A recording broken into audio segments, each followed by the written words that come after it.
जो कंपनी से आएगा वो। तो सबसे पहले ड्राइव स्टार्ट करते हैं। मैं बेसिकली पहले आपको बता दूं कि मैं इंजन कौन सा ड्राइव कर रहा हूँ। It is 1.2 3 cylinder engine, 110 PS की पावर प्रोड्यूस करता है, 200 न्यूटन मीटर का टॉर्क है। एक बहुत बेहतरीन बात महिंद्रा की इस गाड़ी के बारे में ये कि टॉर्क फिगर्स में सबसे अव्वल है इस टाइम, मतलब चाहे वो 1.2 लीटर का पेट्रोल इंजन हो या फिर डीजल इंजन जो मैराजो से कैरी फॉरवर्ड किया गया है, दोनों ही टॉर्क फिगर्स में अच्छे हैं।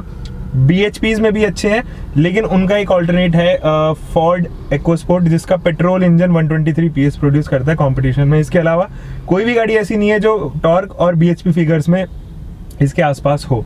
तो ऑब्वियसली टॉर्क का जरूर हमें यहाँ पे फायदा मिलता हुआ नजर आता है। ये जो गियर बॉक्स है 6 स्पीड मैनुअल ट्रांसमिशन के साथ में आते हैं दोनों पेट्रोल एंड डीजल इंजन में, तो ये थोड़ा सा डिसहार्टनिंग हो जाता है बिकॉज ऑटोमेशन के ज़माने में अभी तक कोई भी ऑटोमेटिक वेरिएंट नहीं ऑफर किया गया महिंद्रा के एंड से। एंड कंपटीशन की बात करें तो देयर इजंट एनी कॉम्पिटिटर जो ऑटोमेटिक ऑल्टरनेट के साथ में ना अवेलेबल हो।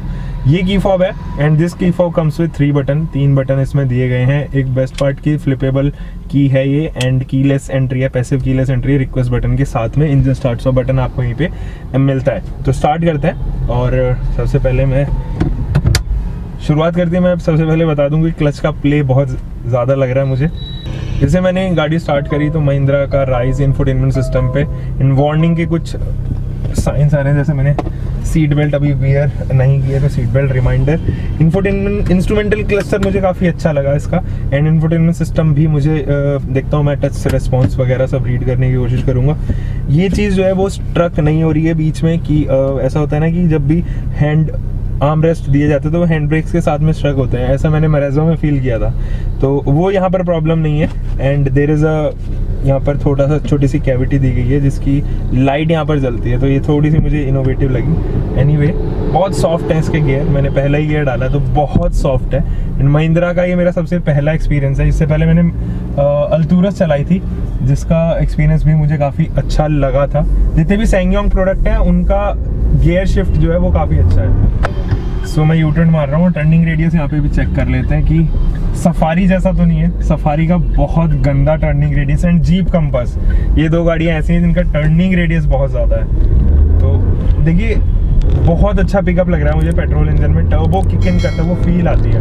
अभी अगर मैं NVH की बात करूँ तो as a petrol engine okay है NVH, बहुत अच्छा नहीं कह सकता, बहुत ख़राब नहीं कहूँगा, बिल्कुल भी बहुत अच्छा है और इम्प्रूव्ड है NVHs। गियर पे बिल्कुल भी वाइब्रेशन नहीं है, ना किसी प्रकार की वाइब्रेशन क्लच में है, ना ब्रेकिंग करते टाइम है।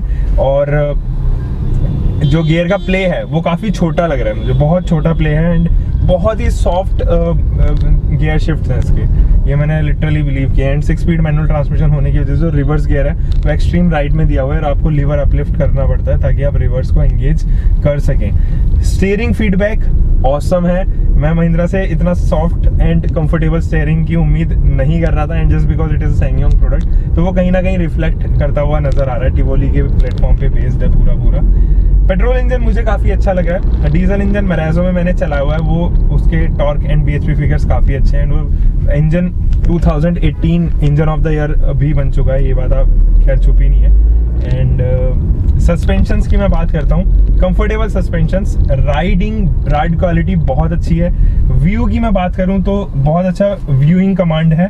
ORVMs लिटरली कन्वेंशनल ORVMs या फिर इस रेंज में जितने भी ORVMs आते हैं उनसे बड़े हैं, इसीलिए इसी वजह से इसका व्यू और भी ज़्यादा बढ़ रहा है। ये ए पिलर की अगर मैं बात करूं तो वो ऑब्स्ट्रैक्ट नहीं कर रहा है, यानी कि बीच में नहीं आ रहा है जब मैं राइड कर रहा हूं। जैसे मैंने यू टर्न भी मारा था तो वो ब्लाइंड स्पॉट नहीं बना रहा है। बहुत सारी गाड़ियां हैं इस सेगमेंट में जैसे कि फोर्ड EcoSport की क्यों ना मैं बात कर लूँ, उसका ए पिलर बहुत ज़्यादा थिक है तो वो कहीं ना कहीं ये ब्लाइंड स्पॉट क्रिएट करता है। और मुझे ऐसा क्यों नज़र आ रहा है कि ये शायद नेक्सॉन से भी पतला इसका ए पिलर है। अब मैं इसका स्टीयरिंग का कंफर्ट, क्योंकि 3 मोड्स इसमें आते हैं तो मैं स्टीयरिंग का कंफर्ट लेवल देखता हूँ। नॉर्मल मोड पे हल्का सा हार्ड है स्टीयरिंग, मतलब स्टीयरिंग रिस्पॉन्स है वो थोड़ा सा हार्ड हो गया है। अब मैं नॉर्मल से इसको स्पोर्ट्स मोड में डालता हूँ, स्पोर्ट्स मोड में और भी ज़्यादा हार्ड हो गया। और कंफर्ट में अगर मैं इसे डालूँ, हाँ कंफर्ट में सबसे ज़्यादा लाइट है, स्पोर्ट्स में और ज़्यादा हार्ड हो जाता है। एंड सबसे नॉर्मल में आप डेली यूज़ में इसको डाल सकते हैं, नॉर्मल मोड में। अगर आप सिटी में ड्राइव कर रहे हैं, आई विल रिकमेंड कि आप कंफर्ट में डालो, और अगर आप हाईवेज पे तो स्पोर्ट्स मोड एक्टिवेट कर लो बिना किसी झिझक के, क्योंकि जितना ज़्यादा आपकी गाड़ी की स्पीड बढ़ती जाती है उतना ज़्यादा स्टीयरिंग आपका लाइट होता चला जाता है, तो स्टीयरिंग रिस्पॉन्स जो है वो लाइटर साइड पर होने लगता है। इसलिए बेटर ये है कि आप कंफर्ट मोड सिटी में यूज़ करो, हाईवेज पे आप स्पोर्ट्स मोड पे इसको स्विच इन कर लो, क्योंकि 100 प्लस की गाड़ी जाती है उस टाइम हाईवेज पे। रेटलिंग नॉइज नहीं है गाड़ी में कहीं से भी, एंड जो पेडल्स हैं, चाहे वो गैस पेडल हो, ब्रेक पेडल हो और क्लच पेडल हो, उन तीनों की गैपिंग काफ़ी नॉमिनल है, मतलब आपके पैर जो है वो स्ट्राइक नहीं होते। एंड बेस्ट पार्ट इज कि ये जो आपके अंडर थाइज, जो आपके थाइज है, ये भी वॉल पर स्ट्राइक नहीं हो रहे। सेंटर कंसोल में मेरा लेफ्ट पैर जो है वो जरूर टच हो रहा है, लेकिन राइट साइड में काफ़ी जगह है और यहाँ पर मुझे बिल्कुल भी प्रॉब्लम नहीं हो रही पैरों को, लॉन्ग ड्राइव पे obviously it is positive. Instrumental cluster मुझे काफ़ी अपीलिंग लग रहा है, तो केवल हाइट एडजस्टेबल ही इसका स्टीयरिंग आता है, टेलीस्कोपिक अनफॉर्चुनेटली नहीं है। मैंने अकॉर्डिंगली चेंज किया, तो अब मुझे इंफोटेनमेंट सिस्टम, इंस्ट्रूमेंटल क्लस्टर नज़र आ रहा है। एंड कुछ 3D इफेक्ट दिया गया है, 2 डायल्स हैं, कुछ UFO टाइप का कुछ देने की, इम्प्लांट करने की कोशिश की गई है। इल्यूमिनेशन इसमें आपको ब्लू कलर की एंड रेड कलर की मिलती है इसके इंस्ट्रूमेंटल क्लस्टर पे, एंड MID काफ़ी बढ़िया है और उस पर बहुत सारी इन्फॉर्मेशन दी गई है, जैसे डिस्टेंस टू एम्प्टी, एवरेज कितना दे रहा है, फ्यूल एफिशिएंसी कितनी है, कितना आपका, अच्छा फ्यूल गॉज भी इसी में दिया हुआ है एंड टेम्परेचर गॉज भी इसी में आपको महिंद्रा यहाँ पर ऑफर कर रही है। व्यू, एक चीज़ मैं व्यू में आपको बताना भूल गया था, जो इसका रियर व्यू है वो बहुत छोटा है। ये थोड़ी सी मेरे को कंप्लेन है कि मैं ORVM में देख रहा हूँ तो व्यू मुझे पीछे वाला काफ़ी कम लगा। नेक्सॉन में मैं हमेशा नेक्सॉन की व्यू की जो रियर व्यू की है, मैं हमेशा उसकी कंप्लेन करता रहा हूँ, लेकिन यहाँ पे नेक्सॉन से भी कम इसका रियर व्यू है। एंड बाकी फ्रंट व्यू की बात करें, साइड व्यू की बात करें, उससे मैं काफ़ी संतुष्ट हूँ, सेटिस्फाइड हूँ। गाड़ी की हैंडलिंग सुपर्ब है, बॉडी रोल नहीं है, and reason is monocoque chassis है, लेदर फ्रेम थैंकफुली इस बार महिंद्रा ने नहीं यूज़ की, अपनी SUVs केवल लेदर फ्रेम पे ही प्रोजेक्ट करते हैं, until unless it is not an XUV 500। XUV 500 एकमात्र ऐसी उनकी SUV थी जो अभी तक लेदर फ्रेम पर नहीं आया करती थी। बाकी स्कॉर्पियो हो या फिर कोई भी XYZ जो अभी नई जनरेशन की जितनी भी गाड़ियाँ थी वो अब मोनोकॉक चैसी पे आने लग गई है, तो थैंक यू कि इस बार ये भी मोनोकॉक चैसी पे दी गई है। TUV 300 की तरह लेदर फ्रेम यूज़ नहीं किया गया है, एंड यही रीज़न है कि TUV 300 में बहुत सारी NVH की भी प्रॉब्लम है एंड वाइब्रेशन की भी प्रॉब्लम है।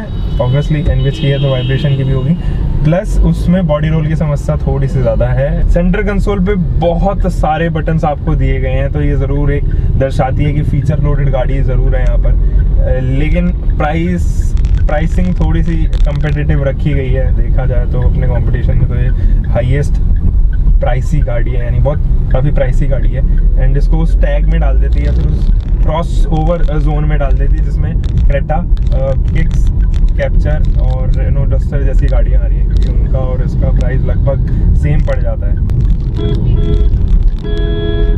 हॉर्न की पिच जो है वो बहुत ज़्यादा हाई है, बहुत ज़्यादा लो नहीं कह सकते, मैं मॉडरेट ही पिच है, तो ये इरिटेट नहीं करेगी ऑब्वियसली जितने भी आगे के ड्राइवर्स हैं। बहुत सारी गाड़ियाँ मैंने देखी उनकी लो पिच हॉर्न्स हैं, जैसे कि सुजुकी अक्सर ऐसा करती है, उनके हॉर्न्स मुझे कभी भी पसंद नहीं आए।